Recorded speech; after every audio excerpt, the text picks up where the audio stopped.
human needs. Sorry, Paul. That's okay. And we recognize that the economy is the place where change can be most dramatic. And in fact, the imperative of climate change says to business leaders and to creatives of all sorts, as well as policymakers, that there's an imperative that we have to build creative solutions to. The reality is that there's going to be, and there is, a global economic response to climate change in that people are inventing solutions and they're bringing them into a marketplace. And the global solutions marketplace is going to be the place that wins the economy of the 21st century. So how do you situate yourself as a place that's modeling best agricultural practices for sequestration?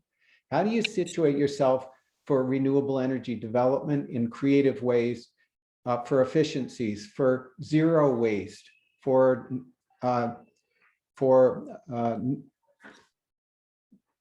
zero carbon transportation of the future? How do you look at all the little pieces of that, from smart grid companies to battery storage businesses to what's going on at the Burlington Airport with one of the fastest growing businesses in Vermont, Beta Technologies, that's competing with Boeing and international brilliant engineers for the marketplace for electric vertical takeoff and high-speed delivery. You know, this is a new world, and the economy is going to change. And part of it's going to be, we may drive less, we may do more digitally, but part of it's going to be about creating our way forward. And so why not Vermont? Why not think about that economic opportunity, which some people like Danny Kennedy from the California Clean Energy Fund have called the greatest economic opportunity in world history? Why not think about this in the context of Vermont's pursuit of justice and equity? Why not have this conversation in line with Vermont's need for increased young people and demographics in communities as an answer to economic doldrums? Why pit this as people against each other? Why not see this as a fundamental fulcrum to a united vision for Vermont's future that we can all get behind, all benefit, and also attract purposeful youth who want to be at the cutting edge of solutions for the long-term future? That's the space you want to be in this world economy, and it's the space you want to be morally and spiritually also. You know, like this is the heart of the matter. So we convened that climate group. We later ended up co-chairing the governor's climate action team that looked at what the state could do. At the time, it was like a zero money period of Vermont history. And then a couple of years later, there's $250 million coming in through the Global Warming Solutions Act group that will have resources to bring to bear on these issues in a 360. We won't be done when they're done. This is going to be the work of our lives. But we've been working with the Climate Economy Action Team of that VCRD founded, that represents key leadership from across the state of business and nonprofits and environmental organizations, all looking at points of unity, ways we move the economy forward, ways we benefit low-income folks at the same time we move the ball in reducing carbon emissions and sequestering and so forth.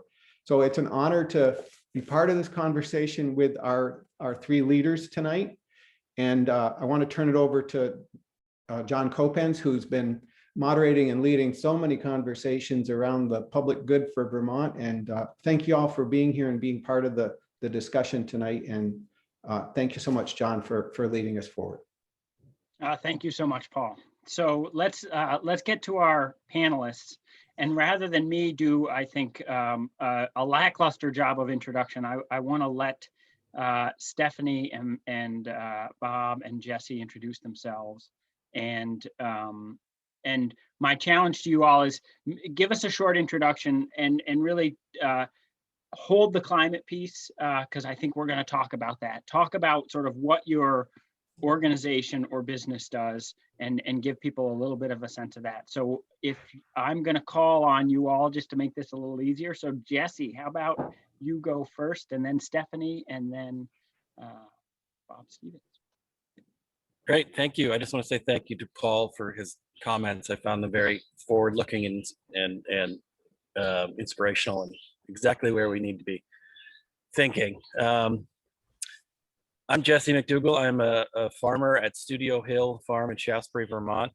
We've spent the last decade transitioning from a conventionally managed farm that was degrading year over year to a holistically managed farm that is regenerating the ecosystem year over year. And on the tail of that, we've been able to found with Bill LaBerge, who's on the call here, and other partner out of Dorset, the Regenerative Food Network, which has been consuming all of our time in the last few years. Awesome. Stephanie. Good evening. My name is Stephanie Lane. I'm the Executive Director and Director of Development for Shires Housing in Bennington. We cover all of Bennington County, and we are a development company, a not-for-profit. We are also a property management company, and we house the SASH program for the county as well. And we currently have 400 units in our portfolio, and we're always trying to do better with every project that we build. Great, thanks. And Bob Stevens. Evening, everyone. I'm Bob Stevens with Stevens and Associates in M&S Development in Brattleboro. I've been doing design work in Vermont for over 30 years now, and we define the purpose for our businesses, plural, is to build a livable community.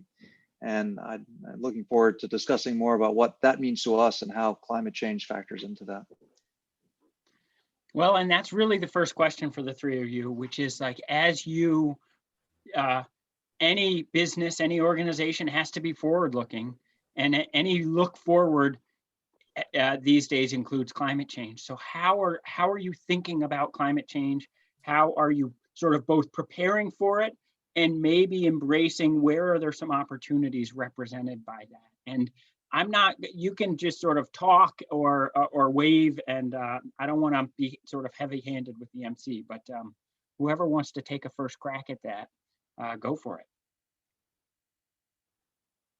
I can, if that's okay. Great. I think in looking at this and preparing for it, I was drawing a lot of parallels with the pandemic, strangely enough, and two different types of disaster, but certainly disastrous for mankind, for our planet. And just thinking in terms of what we've been able to do in our work and how we do our work. Those of us that commute, 120 miles a day round trip, didn't have to do that suddenly. And a lot of people didn't have to do that. And we saw change, in the climate as a result. And I think that's huge. I mean, it just, everybody stopped moving and the planet said, thank you, and started to recover.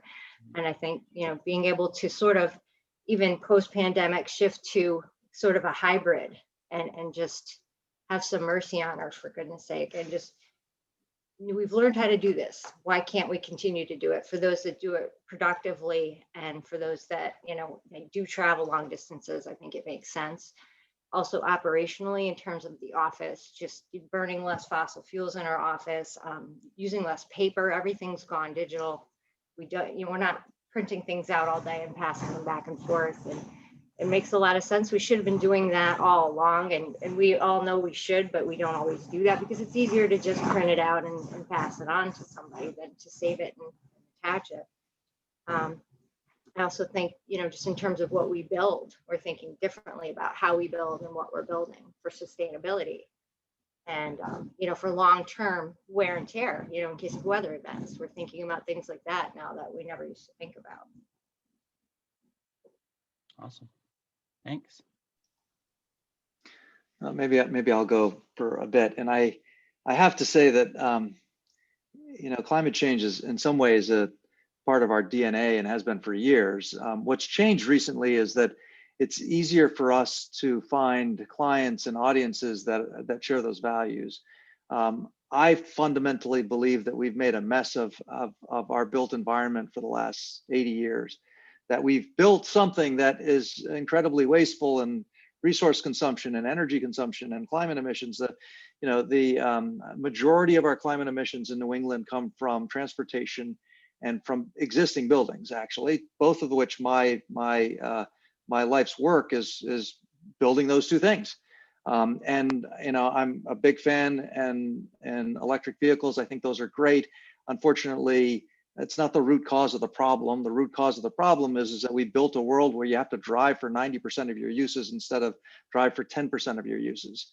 And we built a world where you don't want to walk from one thing to the next because it's not a pleasant environment. And all of those things are about how we built our society, how we built our communities.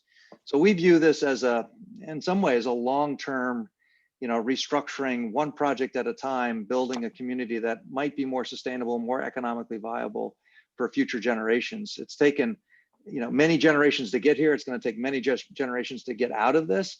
But I think we can ill afford, not only from resources and climate change, but just financially, the amount of resources that we as a country spend and moving around that produces nothing of long-term value is really essentially a waste, is astounding. And I don't think there's any way to maintain that over future generations. It's going to decline. We've been fortunate to take our period of wealth in this country and build something that perhaps is not an asset in the long term, but a liability. So anyway, that's for us, it's about trying to figure out how each piece builds a better community for the long term, and then be working towards those incremental changes so that we can have a sustainable society at some point in the future. Studio Hill is a 4th/5th generational farm, and we had seen in family history the slow degrade of the ecosystem up here on the hill. It's 270 acres, and in 2012, my wife and I took over management as the 4th generation and immediately stopped conventional management. That was our first decision, and the next season, the whole farm's ecological health was revealed to us, and it was collapsed. So the fields that were lush and green for decades were desertifying. They were turning into gravel. Every storm, as it got worse and worse in the summer, all the hurricanes washed out more and more of our fields. Every winter, with less and less snow, had more root kill in the soil. So climate change the symptoms of climate change were punishing us crop and production wise and scaring us. And at the same time, we were seeing what we, came to see as the root cause of climate change, and that is our management of the ecosystem preventing the earth from pulling the carbon back into the soil. And through tillage, releasing it back out again, and through leaving fields fallow and uncovered, preventing the ecosystem from recovering on its own. So, and what it really got back to is what really came of it was our view of climate change, not as too many emissions, which of course there are, but the root cause of climate change being a broken carbon cycle on the earth, which we've broken in all of, I won't say all, but so much of the agricultural land across the earth. California is drying out. The Midwest is drying out. There's a reason that the Fertile Crescent is now a desert. We have been, as a species, creating deserts from the beginning of agriculture, and that by that I mean cultivated crops, mostly wheat and soy and corn and everything. Obviously, there have been populations of people who have figured it out and have been able to sustain themselves in places around the planet. We are not one of those peoples.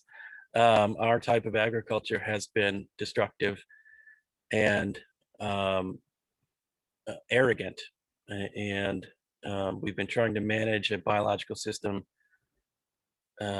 industrially, and it has led to collapse. And we are also, we can all see, I think, here headed for collapse if we don't change something quickly.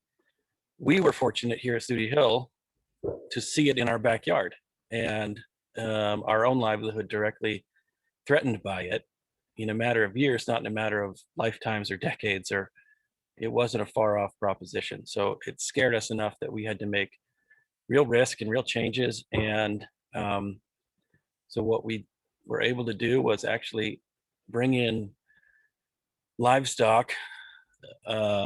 We've always been a livestock based farm. It was a dairy, then it was horse boarding and hay, and now it is sheep and poultry. The difference this time was management. It was we managed the animals in a way that put carbon into the ground. We only grazed the top of the grasses. We moved them every day and recreated the system here that the grasses had evolved to thrive under, and that is like munched, bunched, and moving animals that built the topsoil in the Great Plains over millions of years. The millions of buffalo and bison moving through the Great Plains is why we had the breadbasket of the world that fed the continent for so long, because that system pulled the carbon out of the air and built the topsoil with it. And that is when things changed for us. It's when farming stopped getting harder and harder and harder and started getting easier and easier and easier, when that positive feedback loop of abundance creating more abundance really shifted the game for us ecologically, but also economically, because as our grasses grew better, faster, more abundantly, and more nutritiously, the carrying capacity on the land we just grew along with it. So the more sheep we had, the more land we could regenerate. The more sheep we could have, the more land we could regenerate, and it went up in a spiral in that direction. So our mantra now is carbon down, carbon down, carbon down, and that is helping us economically with production, but also we were able to put down the expense of fertilizers and pesticides and herbicides and giant big professional farmers coming up the hill. I mean, tractors, the farmers were normal sized, but professional farmers coming up the hill and tilling and disking and plowing, and it was a huge expense we got to put down, which we then used to create jobs on the land, moving the animals, moving the sheep. So it has been, and now we are getting emails weekly, if not weekly, bi-weekly, from young people who are looking to help us here in Shaftesbury, Vermont, which is a beautiful town and I love it, but I wouldn't argue it's a draw for young people at the moment. But the prospect of working directly to combat climate change every day, getting up and sequestering carbon, is really appealing to a lot of folks from around the globe. And we've been lucky enough not to have any staffing problems because of it. That's quite a narrative. That's impressive to hear. So Jessie, you mentioned sort of the economic piece at the tail end. I wonder for Bob and Stephanie, if you could drill down a little bit into that, as you take on, a Brooks House or the Putnam Block or one of these big key downtown buildings, and there are energy implications just to sustaining and maintaining those buildings. Like you say, the locational piece is key because people are making fewer trips. But then there's also the energy use of that building as well, and a bunch of calculations you have to make about investments in that building to reduce that energy load over time.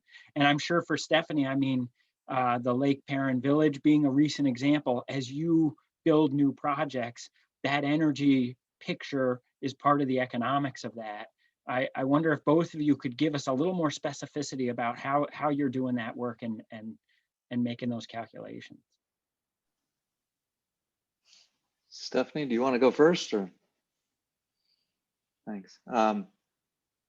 Yeah, so as you say, some of the projects that, well, almost all the projects that we work on, we trend towards existing building and rehabilitation, which is just reusing an existing asset.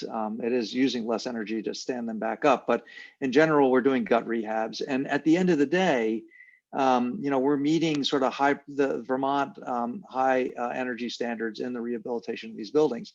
So I feel fortunate to be able to do that. I know that the majority of our carbon emissions are coming from existing buildings, And I know that the cost of just an energy retrofit does not save your operating cost enough to justify that investment. So, we're carrying the energy improvements on the backs of really trying to do a complete gut rehab and put buildings back, stand these buildings back up for really a long-term return.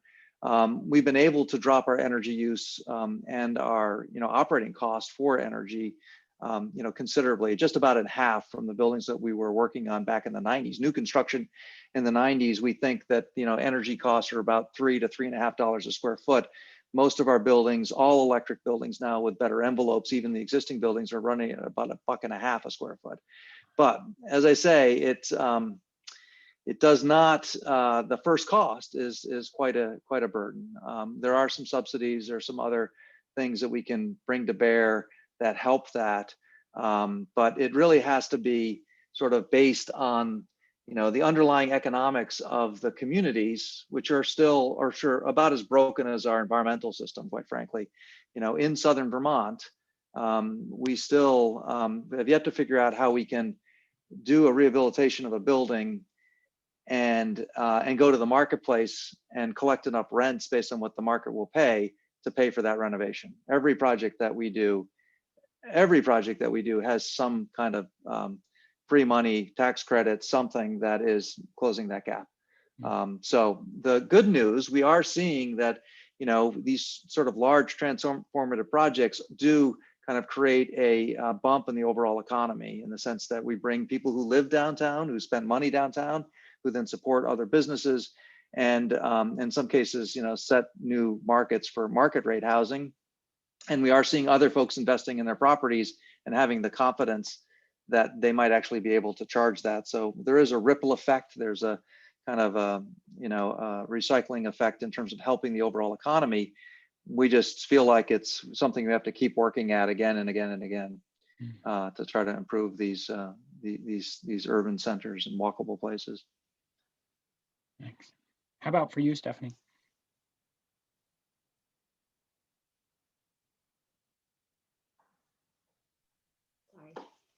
I would say, very similar to Bob, we do a lot of gut rehabs as well. We've just finished a new construction project in Lake Perrin, or in Shaftesbury near Lake Perrin.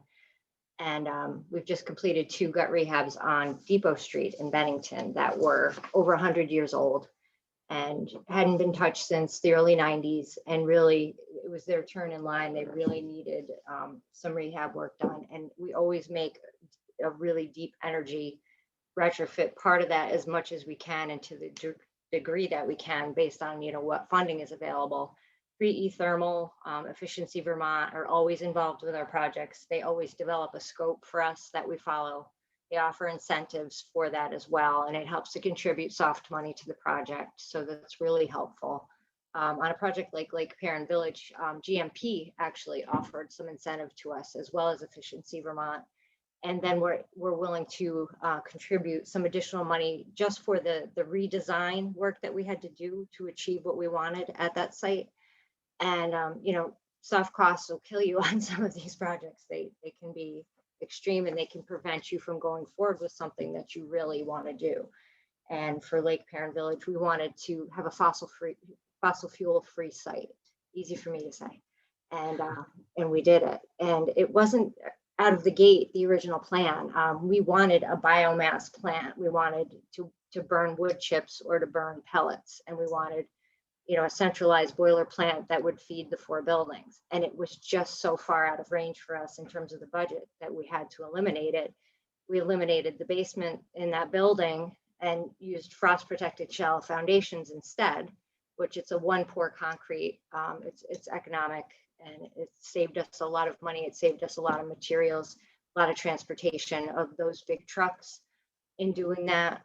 And we decided that that was the best approach, and it worked well for us. They're ultra insulated buildings. The air sealing detail was really important. And we used a new product called Aero Barrier, which is an aerosolized caulk that you go in and you do your air sealing mechanically with your contractors.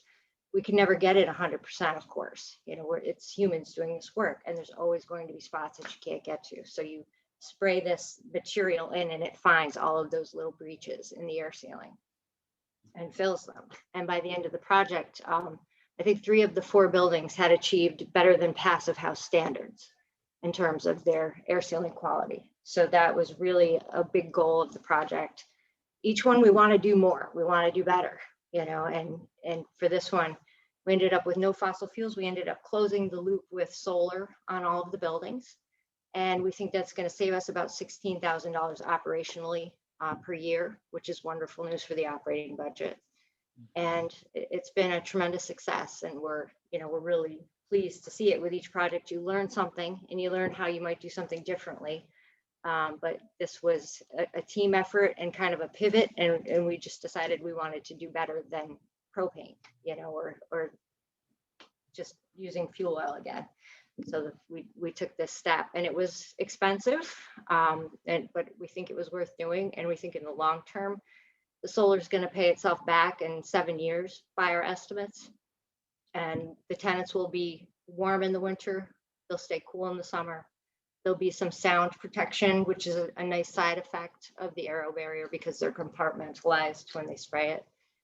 And I think we created a beautiful project, but one that, it's about justice and equity in housing as well, and everyone having access to this type of housing. And for our customers, I think it makes a big difference, and they feel proud, and they feel part of it, and they feel, that, hey, they're entitled to a beautiful, energy efficient environment as well. And I think, it's not for the wealthy, it's for everyone. It's part of our mission. It's become part of our strategic plan as well. And with each project, we're continually seeking ways, new technologies, better ways to do this, more efficient ways to do this. We try to set really high goals for recycling on the site. We'll set a goal of recycling 75% of the materials that come off of the site, and hope that we can meet it. It's more expensive to do that, but it's important. So I think that's some of the ways. Thanks, Stephanie. Jessie, you mentioned this other piece about recruitment, and like people are finding you, it sounds like. And I wonder for the 3 of you, like part of what we think about for Vermont and economic development, what Paul talked about is, can we be a magnet? Can we be an example? Can we sort of export some of the great work that we're doing here? So I wonder for each of you, if you have sort of those examples where other people, other states are taking an interest in some of the pioneering work that you're doing in Vermont. Like, do you see that opportunity in your work?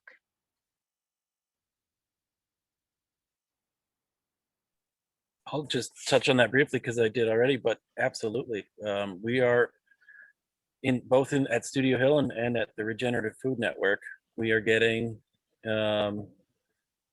we're getting applications, and we're getting emails and inquiries all the time, not necessarily for Vermont, but for the work in the regional food system we're trying to build here. And I just want to go back for 1 second to something Robert and Stephanie touched on about the local markets. In the way we produce food, it produces more expensive food than what you can get at Hannaford and Aldi. Right. So the local market for local food is well served by the farms that are here. So one of the reasons we went out and started the Regenerative Food Network with Bill and Kyle was to get access to better markets in New York and Boston and Montreal, and for the purposes of building a revenue stream, an export revenue stream that is resilient. Whether we have a good ski season or not, we can be exporting food and importing dollars, but also selling locally and offsetting the higher price locally, so that we can bring the price down locally with bigger margins out of state.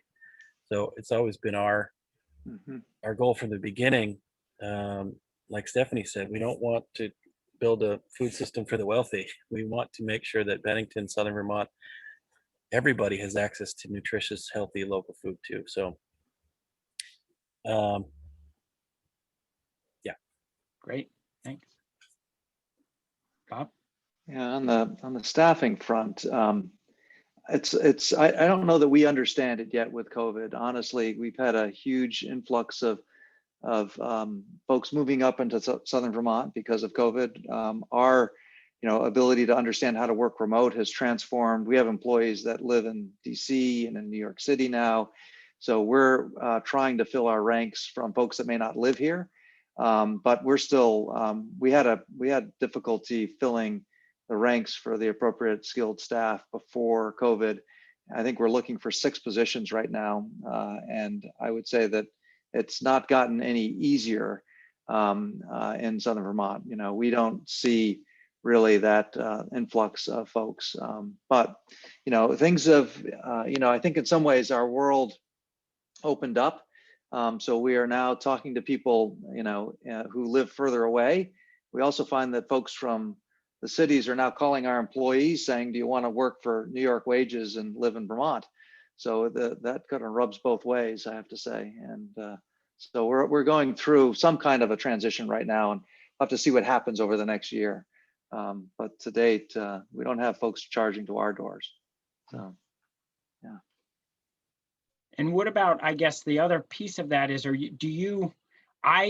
a Vermont perspective, I look at a Brooks House project and it feels exceptional to me. It feels like those kinds of investments in these old downtown buildings, are they models for other places, particularly like the energy aspect, or just sort of the full gut rehab of these downtown buildings? Do those garner some attention from other places?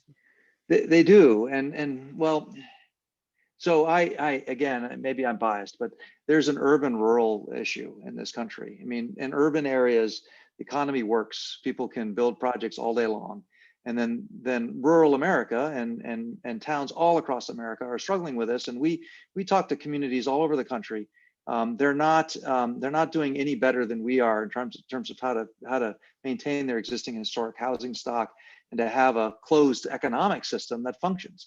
So yes, if you can find a way to, in really tough economic systems, which are what our local towns are down here and in other places, if you can figure out how to stand up buildings of scale or projects of scale, it begins the transformation. It begins to build faith that other people can make that investment. It begins to capitalize on the places that people around the country want to live in. I mean, everybody talks about living in places like Bennington and Brattleboro, but can you find a job? Why did my kids leave and move to other places? Because they didn't see the opportunity was here. And that's the resource that we have to figure out how to capture.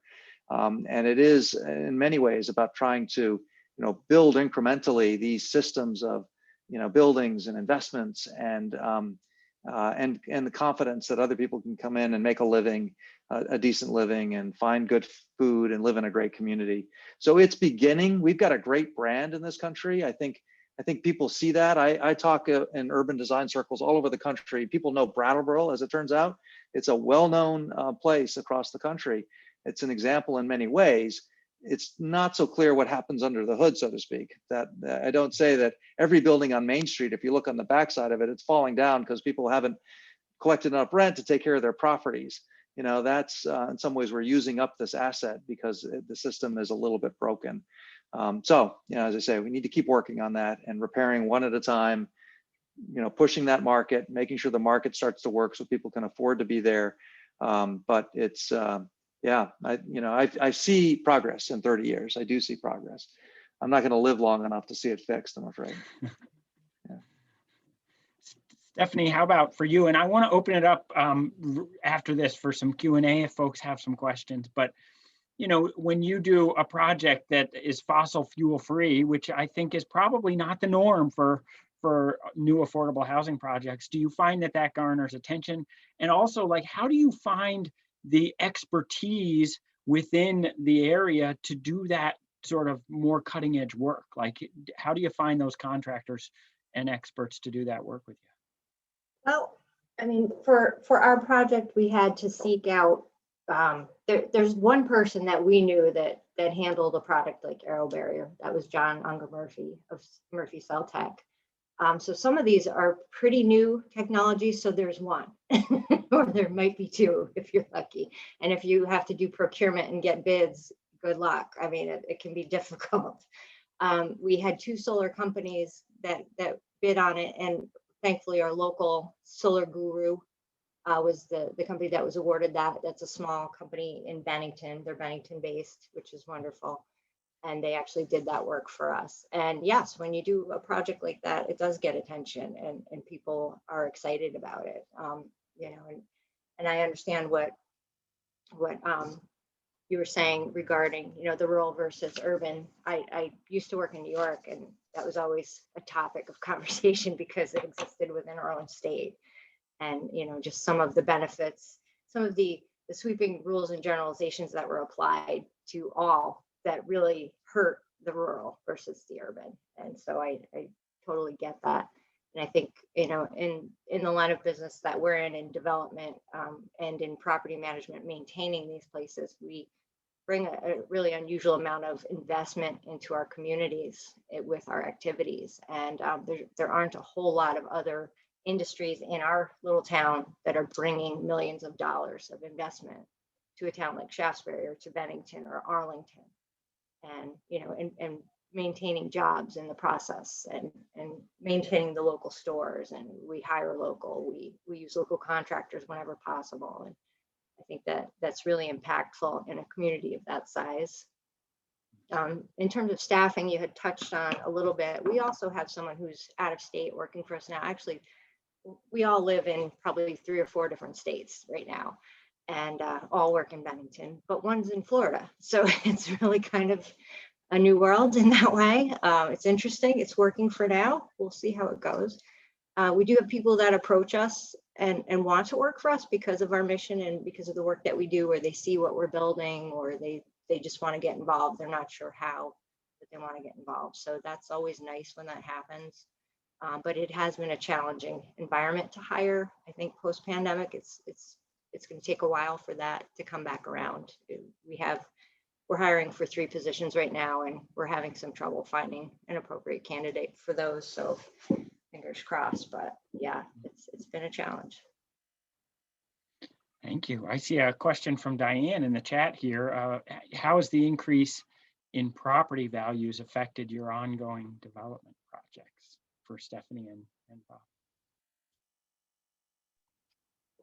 Increase in materials, or? No, the increase, I think, in property values, you know, we're seeing the residential home prices just kind of balloon with this sort of COVID influx. Does that impact the sort of work that you're doing or your current development projects? It does for smaller projects. We're looking at a couple of large homes, historic homes in Bennington for 2 small projects, and the market has really exploded, and it's definitely presenting a challenge to our pro forma right now in terms of what we can afford, the work we can afford to do if we have to pay this much more for acquisition, right, plus the supply chain issues, which has caused, you know, materials to go through the roof as well. And, you know, planning for a 20% increase for lumber and materials definitely is impactful. Yeah, the demographic issue on workforce trade labor is also affecting our costs significantly, especially I think more so in Bennington County than in Windham County. There just are not there's no electricians and plumbers, and consequently, we've seen not only the material prices go up, but the labor costs go up considerably in the last year.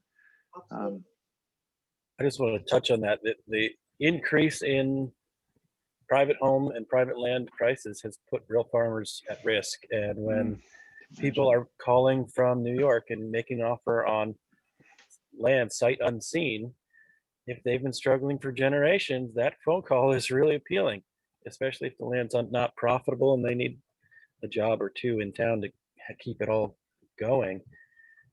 So we've seen the sale of farmland accelerate since COVID.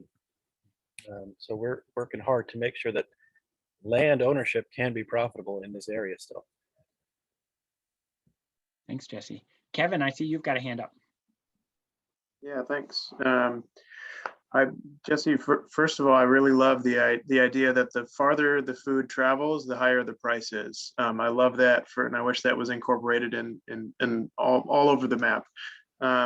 my question really is thinking about your education and how you came to know about regenerative farming. I feel like the classical, ag schools, your A&Ms of the world, aren't teaching this, and I think that's a huge miss. And we're getting ourselves deeper and deeper in the crisis. So how'd you find out about it? Where were you willing to make that big leap? Panic and YouTube is how I learned about it. I didn't go to ag school. I went through the liberal arts, ended up unemployed kind of situation, and but I married into a family farm, and through an unexpected cancer that my wife's aunt had, we found ourselves suddenly farmers, and so we were so scared of the connection between the cancer and the atrazine and Roundup and all the chemicals that were on the land that we stopped spraying and fertilizing and doing things conventionally overnight, and everything collapsed after that. So we started panicking. We lost crops for 2 years and had to figure out another way, but we weren't going to go back to chemical ag, and came across this idea of holistic management and managing an ecosystem in the way that it had evolved to thrive, but also taking into account the economics of it all and the social aspects of it all, and the any weak link in the chain is going to snap. So if it didn't work for the farmer economically, it would break and he couldn't do it. If it didn't work for the animals, it would break, he couldn't do it. And that's why we're seeing in the industrial ag system right now all of these weak links, externalized costs. They end up on the healthcare system, they end up on insurance companies, they end up on the torture and mistreatment of animals, and we weren't okay with that. We figured there had to be a good way to do it, and we were committed to doing it. And then we were committed to doing it ecologically, and we're very surprised that it worked economically too. And when we learned that it worked for us economically, we just kind of got loud about it and started trying to build the system so that other farmers could jump in and do it as well. And I think that the argument to other land managers and farmers has to be an economic one. It says, you can actually do better, make more money, make more profit doing it this way because the demand is there. It's not here in Bennington, but it's there in New York, and it's there in Boston, and it's there in San Francisco. One of the things we did was looked at the waste that was coming out of the farm and tried to figure out what we could recapitalize on. And one of them was the sheepskins that would, after the butcher process, we had these sheepskins that would get rendered down and paid. The slaughterhouse would pay to get rid of them. And we thought, well, let's just get them, tan them at Vermont Natural Sheepskins, which is in Randolph, put them online, see what happens. And now they're selling at $300, $400 a piece out to the Bay Area and out to Brooklyn. And that's making, doubling our per animal revenue. And so there are ways to do this, and ways to do this ecologically and economically. But the argument has to be economic for farmers who are struggling to keep the lights up. They don't have the luxury of experimentation, I guess is my point. I see a question here about EV charging, probably for you, Stephanie, and for Bob. Like, are you working on integrating that into projects, and what are some of the challenges there? Yeah, we've talked about this on a couple of projects. In fact, just today, a resident asked if they could install one at one of our new sites, and we are going to allow it. He's going to leave it when he moves out, but we are going to allow it. There are some grant funds available for this, so we've looked at it. We haven't had a ton of demand from our residents yet. Some, but not much. More employees than tenants are driving electric vehicles, but it's something we absolutely would consider incorporating, definitely. Yeah, if somebody could figure that out and tell me, I'd appreciate it, because we did, we're incorporating pathways for electric vehicle charging everywhere. and yet we really don't know what to put on the other end. And we have a bunch of people who are researching that right now to say, what's the universal connection? Who pays for that? How does that work out? How do we work with the utility companies? There's a bunch of money coming, I think, in the infrastructure bill to sort of, to do this. So we're looking at it, both new construction and our existing buildings, to say, how do we add that to the infrastructure? Because it's coming in the next few years. And hopefully somebody's going to tell us what the right connection is that's universal and that somehow figures the billing back out. Yeah, but I don't know the answer yet. It's a little bit of a puzzle, right? To put together, like the utility piece, the payment piece, the charging standard. Yeah.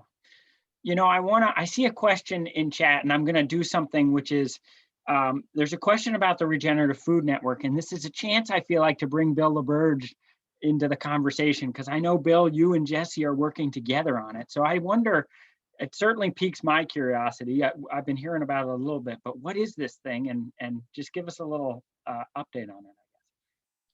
Well, we've been having this discussion for 18 months now. The pandemic kind of made us, start to hyper focus on local projects. But the grand vision is that 30% of the food consumed in the Northeast is raised in the Northeast through regenerative practices, delivered by electric vehicles powered by renewable energy.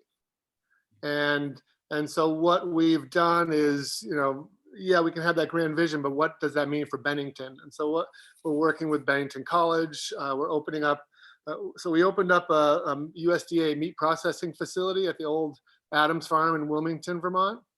So that helps farmers with a major bottleneck that we've had. We're going to try and work with farmers to show them that they can actually get paid for how they raise their food, not just what they raise. Putting carbon back in the soil, there's just like polluting companies can buy carbon offsets. There's a developing market now for putting carbon back in the ground through your practices. So as Jessie described, it's a difficult transition for a dying dairy farm here in Vermont to switch over to regenerative practices. So if we can help them finance that 3-year shift where they'll stop using chemicals and stop tilling, et cetera, then the delta in the expense of that really expensive food, that we're raising here, and the lousy food that costs very little, if we can shrink that delta by helping out, as Jessie was describing, with the sheepskins, bone broth, having more value added products from that same animal, then it makes it so that the farmer can just go out and do farming. Regenerative Food Network will help with the distribution, the aggregation, and all of that. So we're working with a bunch of really great partners in Bennington specifically. We really have said we're going to do this in Bennington. And when you talk to those up at the Agency of Ag and other Montpeliers, they're all like, Bennington? What's in Bennington? There's nothing in Bennington. I'm like, no, actually there is. And we really want to make it a point to actually be doing it here. Ultimately, we're working in partnership with Rutland and Brattleboro as well. So it'll be a southern Vermont distribution, and then from there, it doesn't take, you zoom out just a little bit, and you've got, in Vermont there's 600,000 people and not a whole lot of money.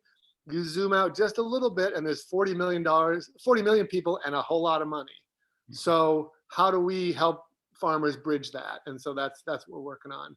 And Jessie can say if that's a reasonable description of what we've been working on for the last 1.5 to 2 years. Yeah, no, it's great. I'll just add that we're working on building a meat finishing facility in Bennington on Shields Drive. It's a 46,000 square foot facility where we'll have these smaller meat facilities, slaughter facilities around close to where the farmers are farming, so that they don't have to travel 4 hours, 5 hours, and take all that time and expense to get their products to market. And then we'll do the rest. And the goal of it is to make sure the farmer gets the heaviest check possible for their output. It's, I'm a farmer, that's what matters to me. It's for farmers by farmers, but for the local community too. And I don't want to say this is all just a meat venture. We're on the back of meat. We're building in a regenerative grains business to help feed chickens and and omnivores, and also build for human consumption, like get the flour mills going again, and then on the back of that we can get into produce and like, but the infrastructure right now, the demand is for high value meat and the margins are in high value meat, so we're starting there, and then we're going to bring everything else along with it. So that's the grand vision. And I do That's- want to add that a large part of what we're also working towards is access. Climate justice is important. We need people to have access to renewable energy, electric vehicles, good food, healthy food. And so up in Rutland, they have a program called the Pharmacy with an F, Yep. and it's food as medicine. And so we're talking with the hospital in Bennington, Southern Vermont Hospital, to start a similar program where we can get out into the communities rather than having community members have to go elsewhere. Bring it to the communities and bring them food that is healthy.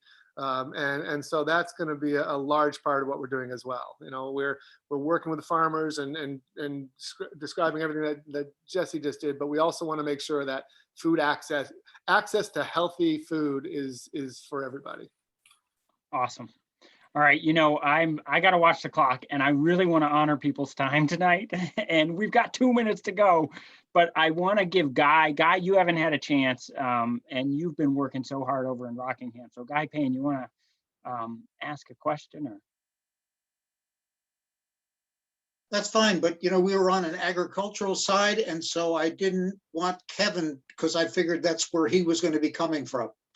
So, Well, so I he's handing it off to you, Guy. Go for it.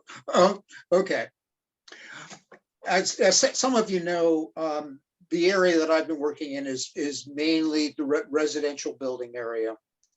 But what is of concern to me is a mindset of far too many folks, and actually it's not just in residential building, but the notion from a leadership perspective of continuous learning.